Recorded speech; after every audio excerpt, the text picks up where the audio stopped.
यानी WNBR में शामिल है। 3. बेतवा नदी पन्ना बायोस्फीयर रिजर्व से होकर बहती है। नीचे दिए गए कूट का प्रयोग कर सही उत्तर चुनिए। केवल 1 और 2, केवल 2 और 3, केवल 3 या फिर 1, 2 और 3। इसका सही जवाब है ऑप्शन ए, केवल 1 और 2। मध्य प्रदेश के पन्ना टाइगर रिजर्व में पहली बार एक भारतीय डेजर्ट कैट को देखा गया है। यूनेस्को ने नवंबर 2020 में अपने world network of biosphere reserves यानी WNBR में पन्ना बायोस्फीयर रिजर्व को शामिल किया था, इसलिए कथन 1 सही है। पन्ना बायोस्फीयर रिजर्व मध्य प्रदेश में पचमढ़ी और अमरकंटक के बाद इस सूची में शामिल होने वाला तीसरा है। पन्ना बायोस्फीयर रिजर्व को 1981 में स्थापित किया गया था। इसका विस्तार मध्य प्रदेश के पन्ना और छतरपुर जिलों में है। यह मध्य प्रदेश के उत्तरी भाग में विंध्य पर्वत श्रृंखला में स्थित है, अतः कथन 2 सही है। यह क्षेत्र पन्ना हीरा खनन के लिए भी प्रसिद्ध है। केन नदी इस रिजर्व से होकर बहती है। केन बेतवा नदी जोड़ो परियोजना भी इसमें स्थित होगी, अतः कथन 3 सही नहीं है। केन नदी यमुना की सबसे कम प्रदूषित सहायक नदियों में से एक है। तो इस तरह इस प्रश्न का सही जवाब है ऑप्शन ए, केवल 1 और 2।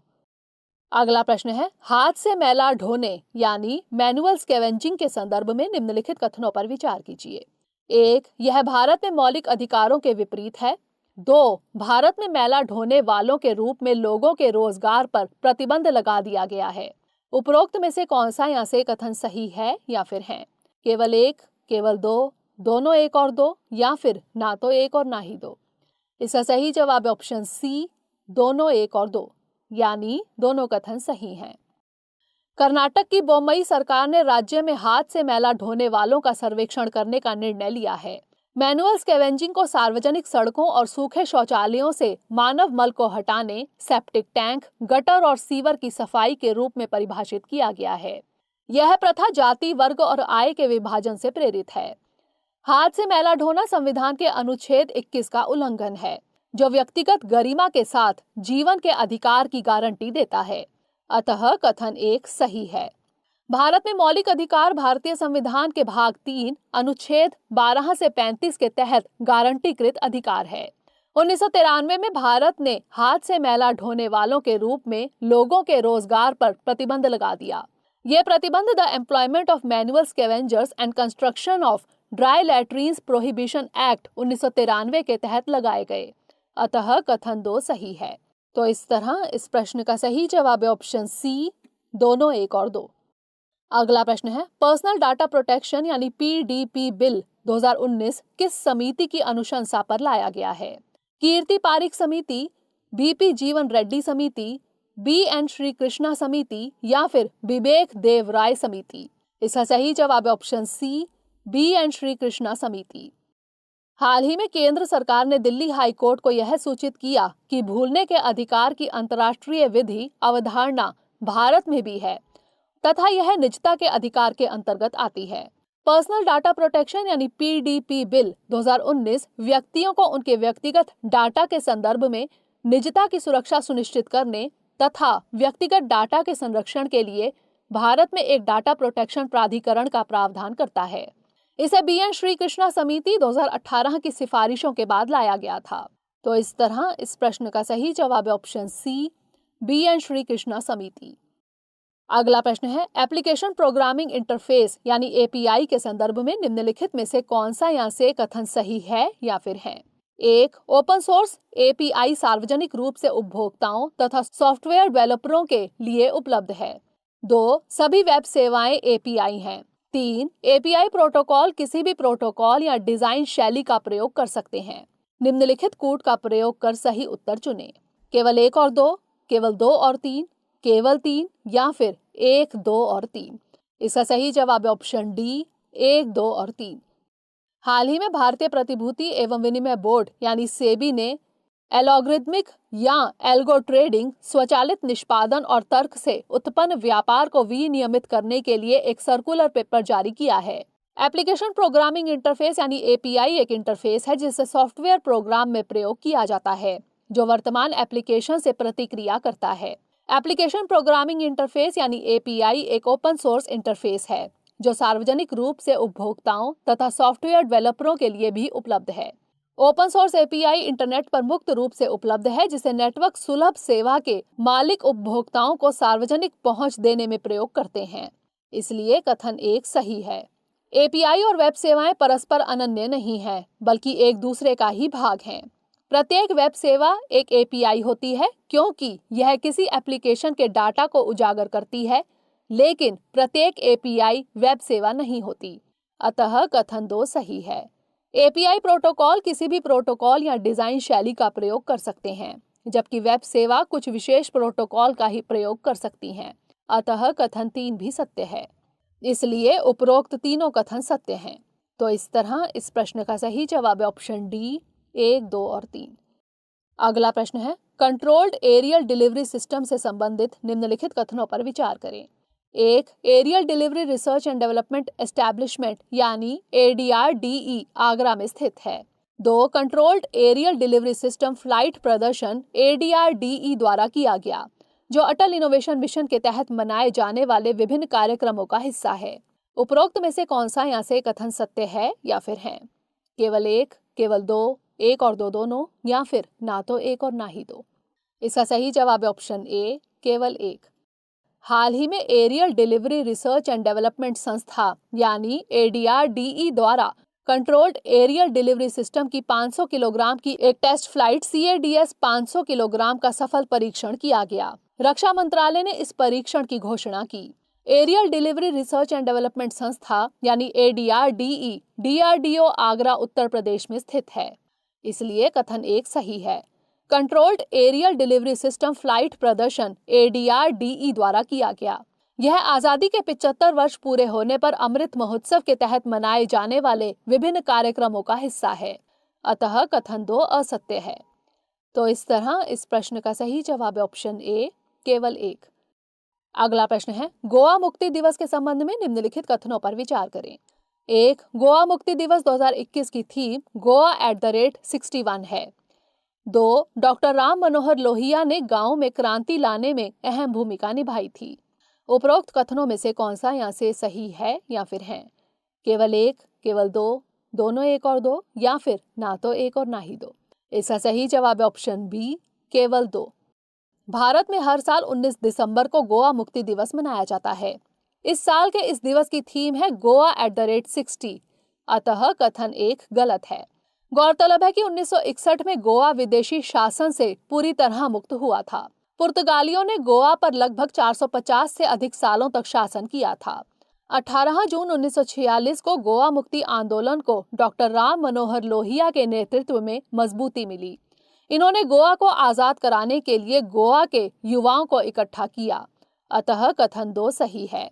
तब से अब तक इस दिन को गोवा क्रांति दिवस के रूप में मनाया जाता है। गोवा 1987 तक एक केंद्र शासित प्रदेश बना रहा और फिर इसे भारत का 25वां राज्य बनाकर राज्य का दर्जा दिया गया। बता दें कि गोवा मुक्ति दिवस पर्यटन क्षेत्र में गोवा की उपलब्धियों को मान्यता देने और भारत के सभी राज्यों और केंद्र शासित प्रदेशों में उच्चतम प्रति व्यक्ति आय होने के लिए मनाया जाता है। तो इस तरह इस प्रश्न का सही जवाब है ऑप्शन बी, केवल 2। अगला प्रश्न है, काजीरंगा राष्ट्रीय उद्यान के संबंध में निम्नलिखित कथनों पर विचार कीजिए। 1. इसे 1985 में यूनेस्को द्वारा विश्व धरोहर स्थल और 2006 में टाइगर रिजर्व के रूप में घोषित किया गया था। 2. अल्बिनो हॉग डियर को हाल ही में पार्क के कोहोरा क्षेत्र में देखा गया था। उपरोक्त कथनों में से कौन सा यहाँ से सही है या फिर है? केवल 1, केवल 2, दोनों 1 और 2, या फिर ना तो 1 और ना ही 2। इसका सही जवाब है ऑप्शन सी, दोनों 1 और 2, यानी दोनों कथन सही हैं। हाल ही में एक दुर्लभ अल्बिनो हॉग डियर को काजीरंगा नेशनल पार्क के कोहोरा क्षेत्र में देखा गया। गौरतलब है कि काजीरंगा में पाए जाने वाले कुल 40,000 हॉग हिरणों में से 1 अथवा 2 प्रकार के असामान्य सफेद हॉग हिरण देखे जा सकते हैं। अतः कथन 2 सही है।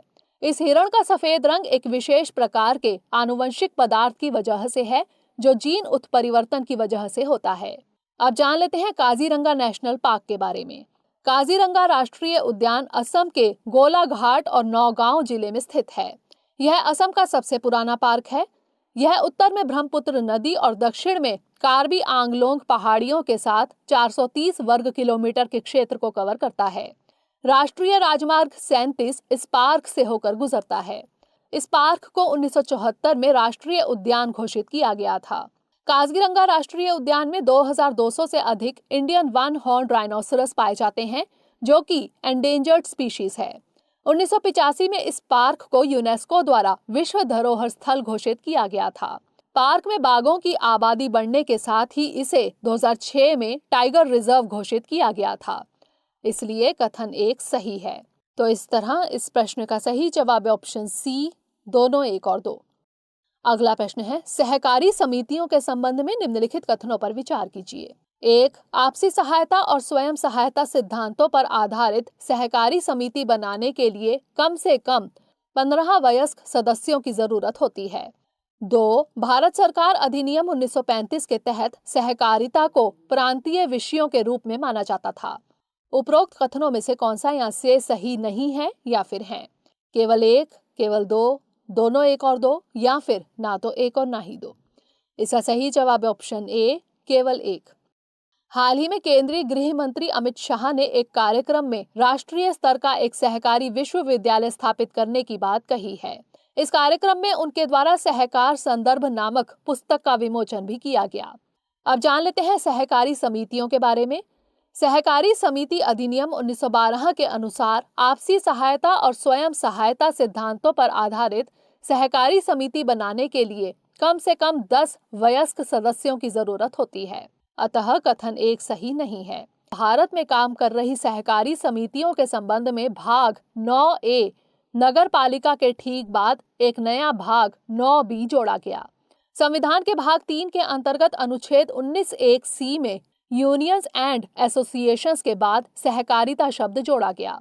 यह भारत के सभी नागरिकों को सहकारी समिति बनाने का मूल अधिकार प्रदान करता है। संविधान के भाग 4 के राज्य के नीति निदेशक तत्वों में सहकारी समितियों के प्रचार के संबंध में एक नया अनुच्छेद 43B जोड़ा गया था। केंद्र सरकार द्वारा 2021 में एक अलग सहकारिता मंत्रालय बनाया गया है। भारत सरकार अधिनियम 1935 के तहत सहकारिता को प्रांतीय विषयों के रूप में माना जाता था। अतः कथन 2 सही है। तो इस तरह इस प्रश्न का सही जवाब है ऑप्शन ए, केवल 1। अगला प्रश्न है, भारतीय नौसेना के मर्मागांव के संबंध में निम्नलिखित कथनों पर विचार कीजिए। 1. यह P-15B वर्ग का पहला स्वदेशी स्टील्थ विध्वंसक है। 2. इसका नाम गोवा के बंदरगाह शहर के नाम पर रखा गया है। उपरोक्त कथनों में से कौन सा यहाँ से सही है या फिर है? केवल 1, केवल 2, दोनों 1 और 2, या फिर ना तो 1 और ना ही 2। इसका सही जवाब है ऑप्शन बी, केवल 2। भारतीय नौसेना ने हाल ही में P-15B श्रेणी के दूसरे स्वदेशी स्टील्थ विध्वंसक मर्मागांव का पहला समुद्री परीक्षण किया है। इस जहाज का निर्माण मझगांव डॉक शिपबिल्डर्स लिमिटेड यानी MDSL द्वारा किया गया। जहाज का नाम गोवा के एक बंदरगाह शहर के नाम पर रखा गया है। इसलिए कथन 2 सही है। जब मनोहर पर्रिकर भारत के रक्षा मंत्री थे तब सितंबर 2016 में मर्मागांव को लॉन्च किया गया था। भारतीय नौसेना ने 2022 के मध्य में इसे सेना में शामिल करने की योजना बनाई है। तब इसे INS मर्मागांव के नाम से जाना जाएगा। मर्मागांव भारतीय नौसेना की लड़ाकू क्षमताओं को बढ़ाने में मदद करेगा। INS विशाखापत्तनम P-15B वर्ग का पहला स्वदेशी स्टील्थ विध्वंसक है। इसलिए कथन 1 सही नहीं है। तो इस तरह इस प्रश्न का सही जवाब है ऑप्शन बी, केवल 2। अंतिम प्रश्न है, कोविड डेल्टा किट के संदर्भ में निम्नलिखित कथनों पर विचार कीजिए। 1. इसे ICMR द्वारा 100% संवेदनशीलता और विशिष्टता के साथ अप्रूव्ड किया गया है। 2. इसमें डेल्टा और ओमिक्रॉन के सभी प्रकारों में बारीकी से अंतर करने की क्षमता है। उपरोक्त कथनों में से कौन सा यहाँ से सही है या फिर है? केवल 1, केवल 2, दोनों 1 और 2, या फिर ना तो 1 और ना ही 2। इसका सही जवाब है ऑप्शन सी, दोनों 1 और 2, यानी दोनों कथन सही हैं। कोविड डेल्टा किट पहला ऐसा ICMR अप्रूव्ड परीक्षण किट बन गया है जो कोविड-19 के सभी मौजूदा वेरिएंट का पता लगा सकता है। इसमें डेल्टा और ओमिक्रॉन जैसे वेरिएंट भी शामिल हैं। बता दें कि कोविड डेल्टा किट को स्वदेशी रूप से जीन पाथ डायग्नोस्टिक्स द्वारा विकसित किया गया है। Gene path diagnostics Pune Maharashtra स्थित एक डायग्नोस्टिक सेंटर है। इसे ICMR द्वारा 100% संवेदनशीलता और विशिष्टता के साथ अप्रूव्ड किया गया है। अतः कथन 1 सही है। इस किट की सबसे बड़ी खास विशेषता मौजूदा डेल्टा और ओमिक्रॉन के सभी प्रकारों में बारीकी से अंतर करना है। अतः कथन 2 भी सही है। तो इस तरह इस प्रश्न का सही जवाब है ऑप्शन सी, दोनों 1 और 2। अब नोट कर लेते हैं आज का अभ्यास प्रश्न। निम्नलिखित कथनों पर विचार कीजिए। 1. यह भारत का पहला धातु युग है। 2. पहिए से बने लाल और नारंगी रंग के मिट्टी के बर्तनों का प्रचलन था। 2. इनाम गांव और ऐरण महत्वपूर्ण स्थल हैं। उपरोक्त कथन प्राचीन इतिहास में निम्नलिखित में से किस कालखंड से सबसे अधिक संबंधित है? ताम्र पाषाण काल, नव पाषाण काल, पुरा पाषाण काल या फिर महापाषाण काल? इसका उत्तर हमें कमेंट सेक्शन में जरूर भेजिएगा। अगले सेशन में